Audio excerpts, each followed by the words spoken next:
Man, 12 minutes? Jeez. I really don't pay attention to the time of me ranting about stuff. But I still want to keep going because I feel like I can continue vlogging. I've been playing a lot of games recently, actually. Well, I guess through one each. I bought a few games during the Christmas sale on Steam. The ones that I bought, the 4 games are The Beginner's Guide, The Stanley Parable, Castle Crashers, and VVV. And I played through all 4 of those. I've beaten VVV. I'm still progressing through Castle Crashers, and I've beaten both The Beginner's Guide and Stanley Parable. So 3 out of 4 of those I've beaten now. And overall, I think it turned out they're pretty good. The Beginner's Guide is pretty much was made by the developers that made the Stanley Parable, and it's kind of the Beginner's Guide is more linear. Is the more linear game out of the 2, while the Stanley Parable is just more different crossroads you could take from the beginning, type of game. Beginner's Guide is very linear for the story from the beginning, and it's pretty much the same thing, while the Stanley Parable is like each has its own path to its own ending. And both of those were pretty cool. I really like those. They're like first person like those first person games with made on the source software, I guess. Gaming software. Castle Crashers is sort of like this multiplayer game. That you can play. Well, it's like a game that you can play with your friends. You can play single player, obviously, but it's a bit tougher. I'm kind of like stuck at one section of the game. It's like on this UFO, and I'm stuck at the one part where you have to go, where you have a time limit to escape the UFO, because it's like a self-destruct timer, and if you don't have enough time, you pretty much die, and I'm pretty much stuck on that for now. As for VVV, I've been into the game like regularly on flip mode, which is like horizontally and vertically flipped instead of just, vertically flipped. If you know how VVV works, plays, it's sort of VVV is sort of this indie platformer game where instead of like jumping, you would flip yourself, like flipping your own gravity, like I guess from like walking like this, and the equivalent of jumping, just whoop, changing the gravity, like I guess, and it was pretty fun to go through myself. I've definitely seen many videos of this game, so I know how it plays out already. No, I wasn't really surprised, obviously, going for the game, but yeah, it was still fun.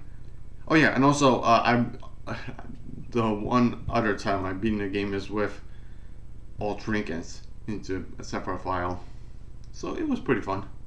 Pretty difficult with the last one, but I still did it, and I'm thinking of doing other playthroughs through that game again pretty soon. So yeah. And I also got back on playing other games as well. Like I guess I can mention this. I've gone through Metroid Fusion again. I mentioned this previously about the best moments, but yeah, I've gone through Metroid Fusion again, but this time with 100%, with the help of, I guess, a video walkthrough. Well, I guess for this game it was more of a task, a tool-assisted speed run, 100% run, a Metroid Fusion, and it did help to go through the game, and yeah, it was fun to collect everything. Kind of challenging, but also pretty fun to collect everything from the game for 100%, and yeah, got the I guess not the very best screenshot at the end, or end screen, because it didn't run through fast enough, But I pretty much got all the overall 100% or one of the two 100% end screens. So he was still worth it to go through. Not just for, I didn't do it just for the end screen, but just more overall getting 100% or just completing the game. And I did that, and I'm currently going through Zero Mission right now. It's kind of on a pause for me right now of going through Metroid Zero Mission. But I'm still planning on 100%ing that as well pretty soon. Or finishing the 100% run. I think out of the two games right now, I'd say for me, the most fun out of the Game Boy Advance Metroid games that I played is Fusion instead of Zero Mission now that I made the comparison. I mean, overall, the Let's Plays, I think Zero Mission might be better because better audio recording and just is gaining a lot more views than Fusion is. And yeah, I'm a lot more satisfied with that one, I guess. And yeah, as for the other games, I'm going through, I guess, short like to say I'm slowly going back into playing Terraria again with two of the files, one a new game and one with the existing one that I've almost 100%ed. I'm still going for the achievements. I still yet to gain one more weapon that is an achievement on Terraria, and sort of the fishing side quest achievement, which is like get 200 special fish, and I'm currently like around 100 now, so I'm pretty much halfway through that.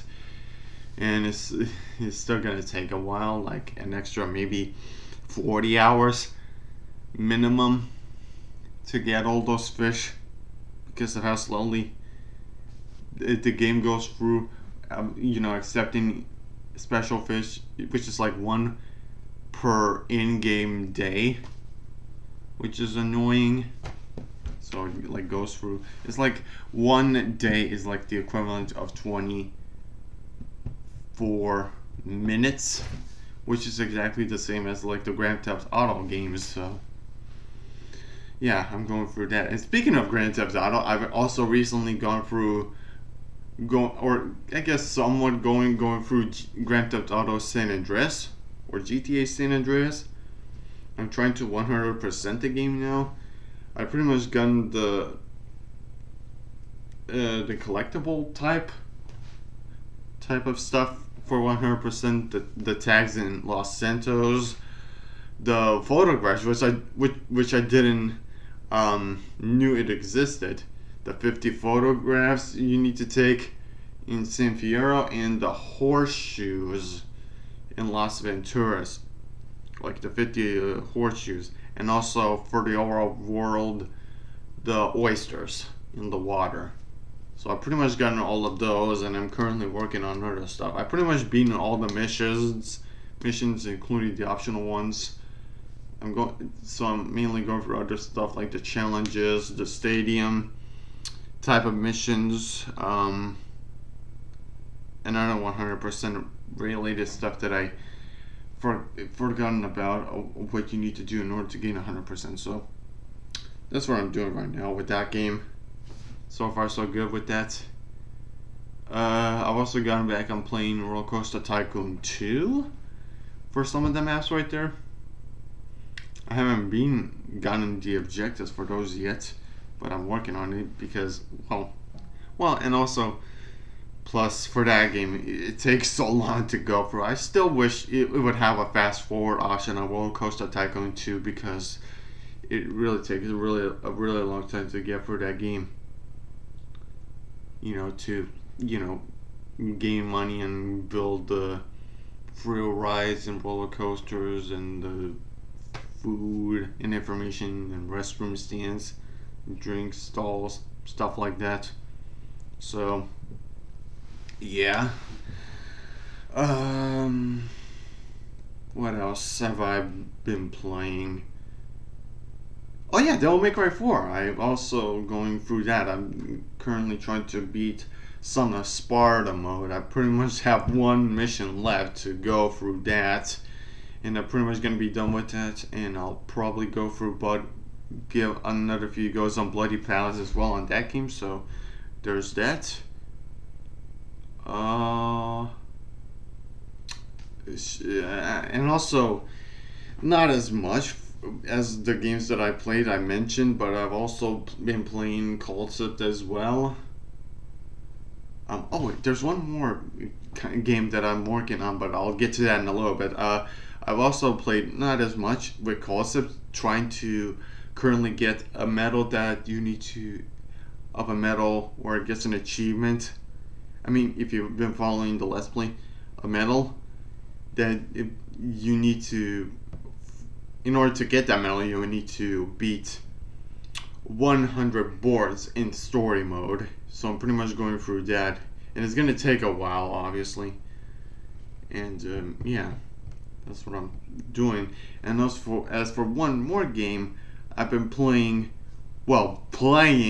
Tiny Toon Adventures Buster's Hidden Treasure. Not exactly, well, actually I am speedrunning it, but not in the way I've done before. I'm currently now doing a tool-assisted speedrun of Tiny Toon Adventures Buster's Hidden Treasure, and it's still a work in progress with that one. Basically, what a tool-assisted speedrun is, I mentioned one other one before with Metroid Fusion of a tool-assisted speedrun, is that it's kind of like a speedrun, but you program that speedrun in to do it the fastest way possible, the fastest way the game it will allow you, as long as you know how to do it the fastest way you can, with glitches or not. So I'm doing that right now, and it's gonna be pretty cool once I'm gonna be done with that. I will upload a video on YouTube of that tool assisted speedrun. I can't wait to upload that, because this is gonna be really cool. There are like two tool-assisted speedruns that have been uploaded on YouTube, but it's been a while since another one has been uploaded. Maybe like 5 years, maybe 6 years, maybe a lot longer.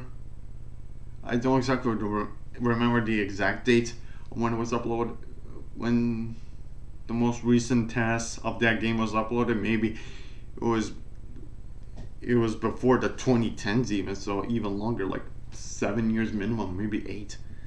So yeah, it's gonna be pretty insane to upload that finally, but it's, of course, it's still a work in progress. So I'm still working on that tool assisted speedrun, but once I do, it's gonna be pretty awesome. So with 25 minutes on the clock, I'm gonna be stopping this recording now, because I've definitely talked for long enough of this vlog. Maybe I'll just have this as a two-parter, so it wouldn't be too bored with it, or maybe not. I'm not sure exactly.